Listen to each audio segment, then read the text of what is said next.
Bienvenue chez Atelier Mode. Première partie d'un cours de coupe à plat dans InDesign. Et oui, un cours de coupe à plat, vous avez bien entendu. Quand nous ouvrons l'application, nous allons voir dans les coins droite et gauche des petites flèches qui sont au nombre de 4 sur lesquelles vous allez cliquer et vous allez voir apparaître des menus, couleurs, traits, manipulation de points, enregistrement, enfin bref, les menus habituels pour faire des copier-coller, etc. Dans le coin à droite se cache le panneau de gestion du logiciel.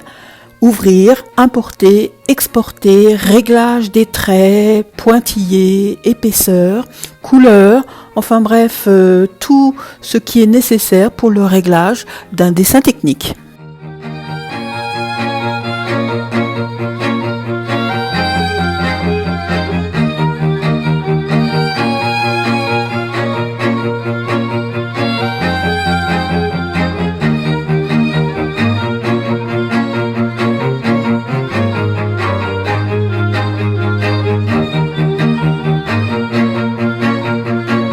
Pour créer un nouveau plan de travail, il faut d'abord choisir l'icône du petit dossier qui se trouve en bas, puis l'endroit de la création si c'est en local ou sur le cloud, puis sur le petit plus qui se trouve à droite et nommer votre fichier.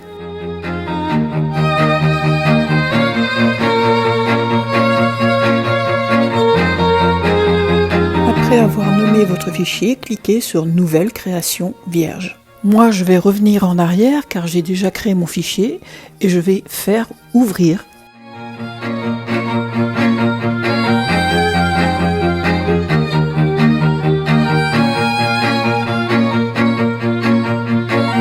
Je reclique en bas à droite pour importer mes bases de buste.